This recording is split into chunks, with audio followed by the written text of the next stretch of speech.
নমস্কার বন্ধুরা, টুম্পা কিচেনে অন্যান্য দিনের মতো আজকের একটা রান্না নিয়ে চলে এসেছি।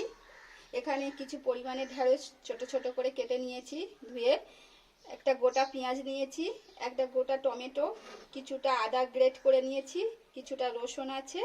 আমি এই সব কিছু উপকরণ দিয়ে তোমাদের এই ঢেঁড়সের রেসিপিটা করে দেখাবো। তোমরা প্রথম থেকে শেষ পর্যন্ত আমার ভিডিওটা দেখতে থাকুন।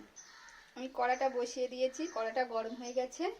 এবারে আমি কিছু পরিমাণে তেল দিলাম, সর্ষের তেল। তেলটা গরম হবে, তেলটা গরম হয়ে গেছে। এর এখানে আমি কেটে রাখা ঢেঁড়সগুলো ভেজে নেব।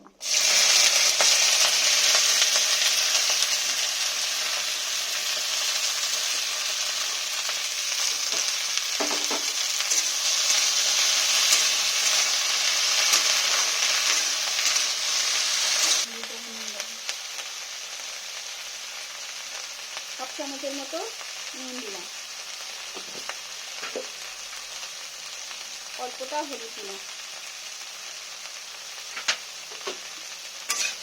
একটু ভালো করে নেব, ঢেঁড়সগুলো একটু লাল লাল করে ভেজে নেব। চাপা দেবো 10 মিনিটের মতো। 10 মিনিট হয়ে গেছে, ঢাকনাটা খুললাম।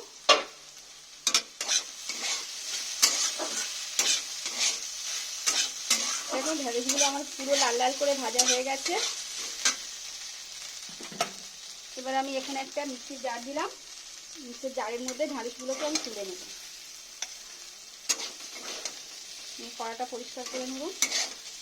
কড়াটা ধুয়ে আমি বসিয়ে দিয়েছি, আমি তেল দিলাম।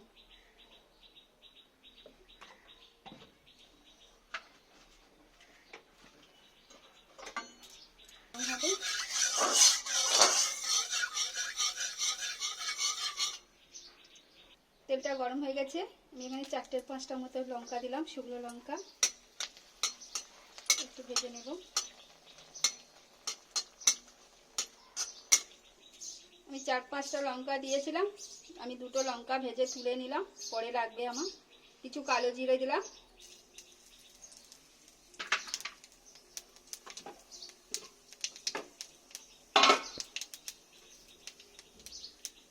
একটা গোটা পেঁয়াজ কেটে রেখেছিলাম, সেটাকে দিয়ে দিলাম।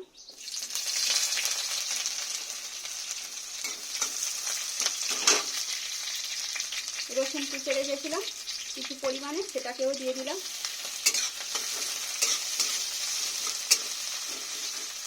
এখানে আদাটাও বেশ করে রেখেছিলাম কিছু পরিমাণে, আমি সবটা দিলাম না, অল্পটা দিলাম।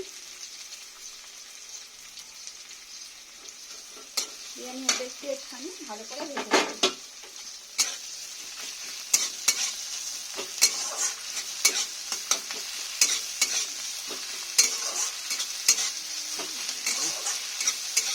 আমি নুনটা আগেও অল্প দিয়েছিলাম, আরও হাফ চামচের মতো নুন দিলাম। নুনের পরিমাণটা আমাদের মতো স্বাদ মতো দেবে।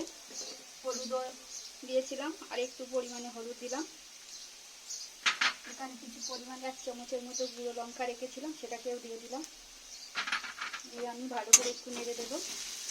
এখানে একটা টমেটো কেটে রেখেছিলাম, ভালো করে আমি দানাটা ফেলে দিয়েছি, দিয়ে টমেটোটাও দিয়ে দিলাম। সবগুলো আমি ভালো করে একটু কষে নেব। এর সঙ্গে নুন পরিমাণ, ঝালের পরিমাণটা যে যেরকম খাবেন সেরকম দেবে। এর জন্য একটু চাপা দিলাম 5 মিনিটের মতো, টমেটোটা গলে যাবে। 5 মিনিট হয়ে গেছে, ঢাকনাটা খুলছি। পেঁয়াজ আর টমেটোটা একটু ভালো করে সঙ্গে গলে গলে ভালো লাগবে, ভেজে নেবে ভালো করে মিষ্টি দিয়ে। তোমরাও একবার এরকমভাবে বাড়িতে বানিয়ে খেয়ে দেখবে। অনেকে অনেকভাবে ঢেঁড়স রান্না করে খান, সেইভাবে একবার খেয়ে দেখবে, আশা করি খুবই ভালো লাগবে।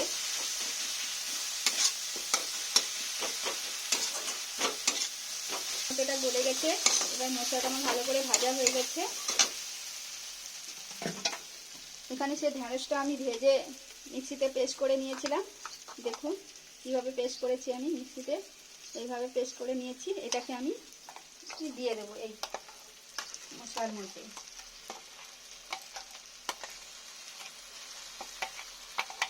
বন্ধুরা দেখে মনে হচ্ছে যে হয়তো কেমন লাগবে, অসাধারণ খেতে লাগে। একবার বাড়িতে বানিয়ে দেখবেন, খুব ভালো লাগবে খেতে। একবার করে খেলে দ্বিতীয়বার ইচ্ছে করে জাগবে আর একবার করে খাই। আমার তো খুবই ভালো লাগে, আমি প্রায় মাঝের মধ্যে এরকমভাবে বানিয়ে বানিয়ে খাই।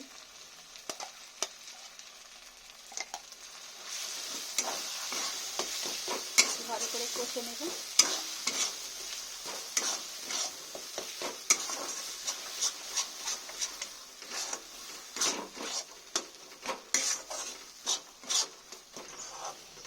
আমি উপর দিয়ে একটু সামান্য তেল দিলাম, আর এখানে 1 চামচের কম চিনি আছে, দিয়ে দিলাম।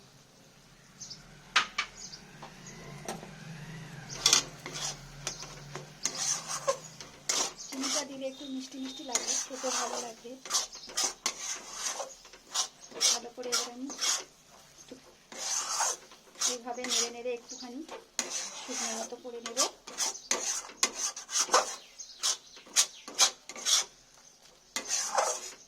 দেখুন বন্ধুরা, আমার ঢ্যাঁড়সের ভর্তাটা কেমন হয়েছে। ওপর দিয়ে আমি একটু চিলি স্প্রেড সরিয়ে দিলাম,